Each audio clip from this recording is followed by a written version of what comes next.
Well, hello again. I'm back again. Anyways, I'm going to read on again about who was Princess Diana, starting with chapter 6. And it is called The Little Princes. As the wife of the future King of England, Diana was internationally famous. She could no longer go out in public by herself. Crowds of people handed her bouquet after bouquet of flowers. Photographers tried to take pictures of her to sell to magazines and newspapers. Oh boy.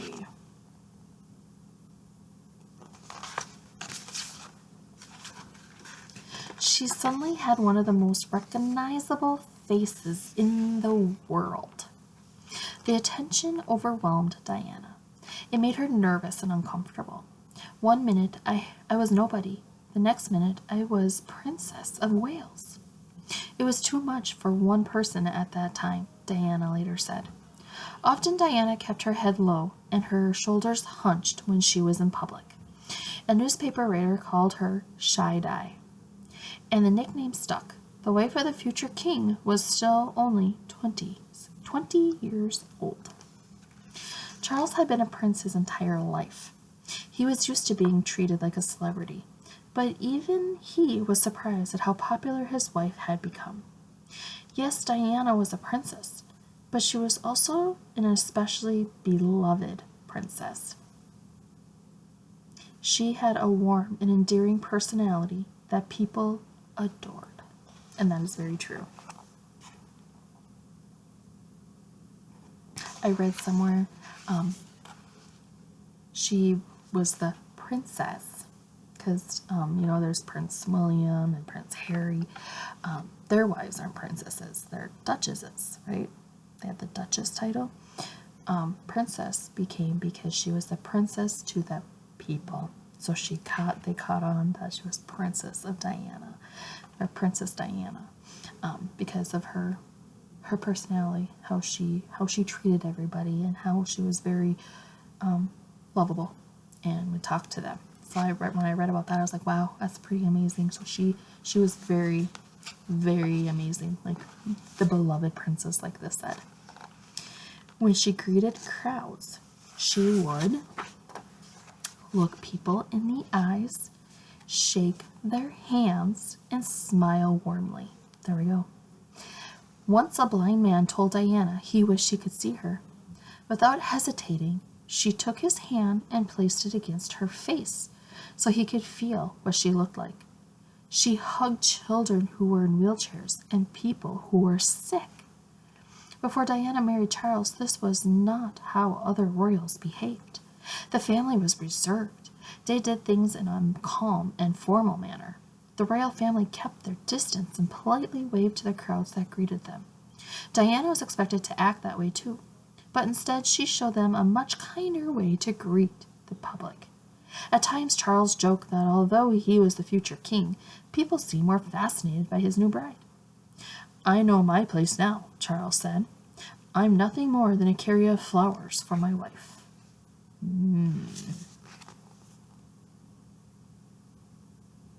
Is he getting a little jealous? In October 1981, Diana learned that she was going to have a baby. She and Charles were both thrilled. Being pregnant made Diana feel very tired much of the time, but she still had to attend official dinners and fancy royal events. She sometimes left early or even fell asleep. Yeah, it happens. However, seeing the princess appear to be very unlike the rest of the royal family made people like her even more. On June 21st, 1982, Diana had a baby boy, Prince William Arthur Philip Louis. Louis or Louis, not really sure. Prince William was the heir of the throne.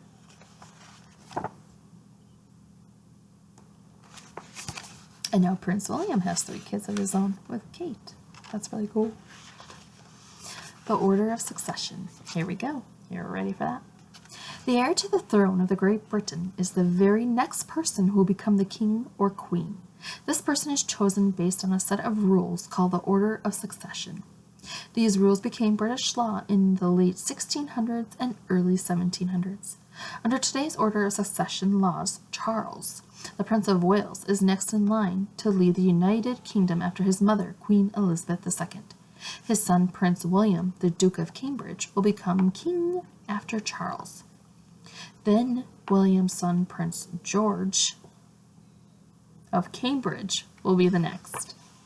George's younger sister, Princess Charlotte of Cambridge, is now fourth in line for the throne and could one day become queen. So then there's Charlotte, obviously, and now there is Prince George, and then after that it would be William's brother, Prince Harry, and then Prince Harry's son, Archie, and then his daughter, Elizabeth, I believe is the name. So that's how it works. That's just really cool how it works. Charles, Prince of Wales, with his son, William, and his grandson, George. Not Prince George. Prince George is the first one, obviously. I meant Louis, or Louis. I can't remember how they say his name. The last son, I'm sorry. But, yeah. That's that picture. Let's see. The Queen was thrilled. For the next 2 months, Charles and Diana were hardly ever seen in public. They spent their time at home caring for their new baby. From the time William was born, Diana wanted to be a more attentive parent than her mother had been. Diana knew she would have royal nannies and as much help as she needed, but she wanted to be the most important person in her son's life. Diana spent a lot of the time with William, hugging him close and giving him kisses. When she and Charles went on official trips, she took the baby with her. This was something new. In the past, royal babies had stayed at home and were cared for by their nannies. I couldn't leave my kids behind. There's no way. I like having them with me. I went on a trip once with my husband, and we missed our kids very much. It was nice to be away a little bit, but we weren't gone for as long as they normally are gone for. Just a little more than a year after William was born, Diana became pregnant again. Prince Henry Charles Albert David, known as Harry, was born on September 15th, 1984. Like anyone who married into the royal family, Diana had to adapt to the royal way of life, but she was not willing to compromise the amount of love and affection she showered on her 2 boys. And then there's that picture. All right, let's go on to chapter 7. Okay. Princess with a Purpose. Diana and Charles both lived with their sons, but they were having trouble loving each other.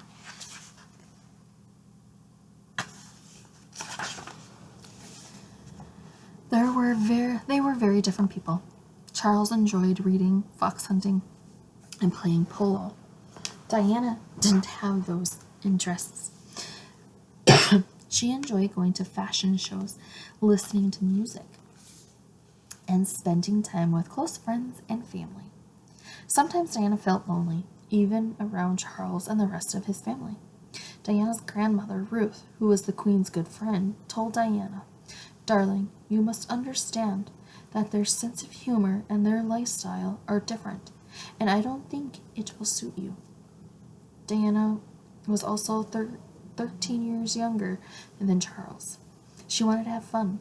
She wore glamorous designer clothes. She cut her hair short to look more stylish. Journalists took notice and reported on her every move. She couldn't go anywhere in public without being photographed. In an American poll in the mid-1980s, she was voted the most popular woman in the world.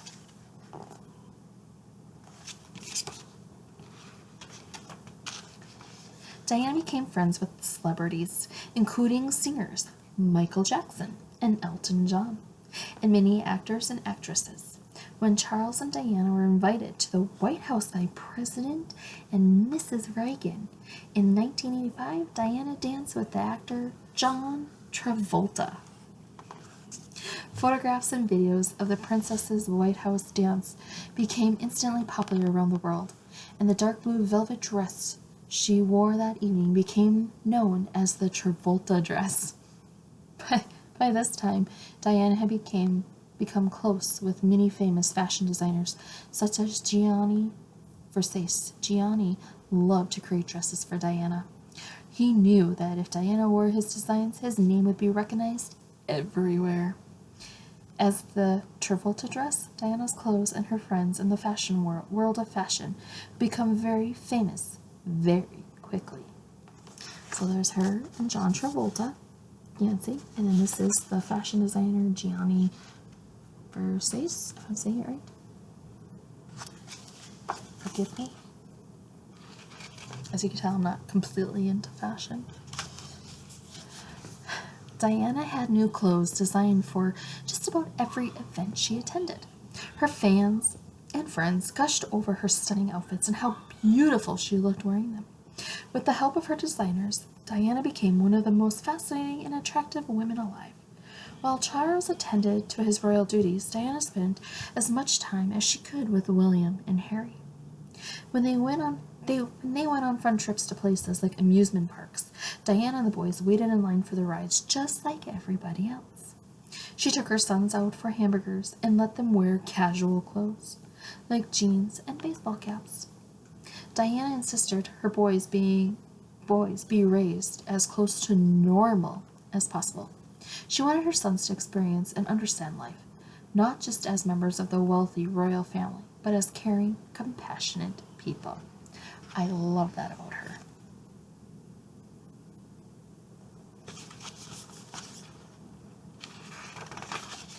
As an example to her sons, Diana began to spend more time working for charitable causes. From the time she was a schoolgirl, Diana had enjoyed helping the elderly, the sick, and the poor. She worked very hard at it too.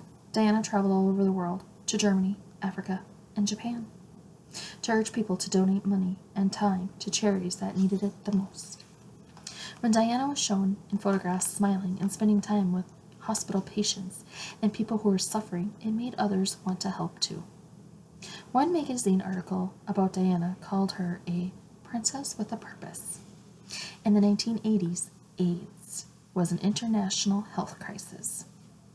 Many people who were afraid to touch AIDS patients or even to be near them because they believed they could catch the disease that way.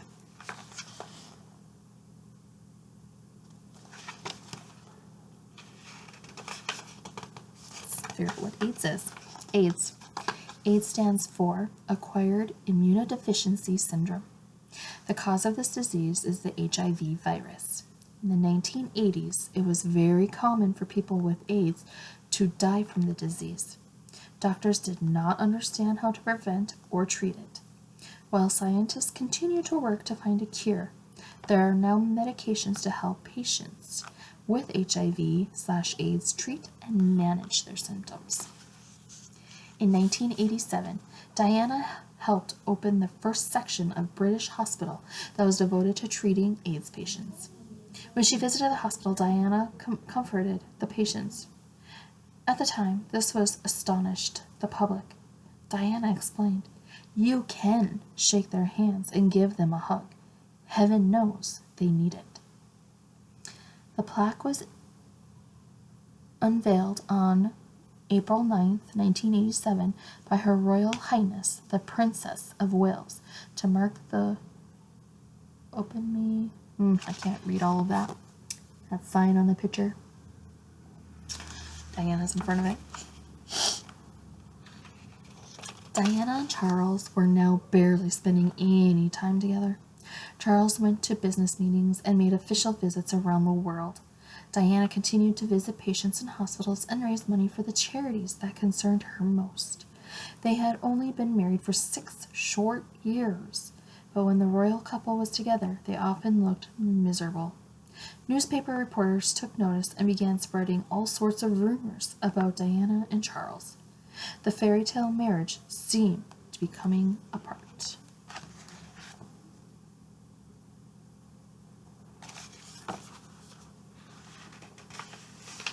Okay, I'll stop there with chapter 6 and 7 for today. You guys have a great day. day, and I'll see you hopefully in the next video.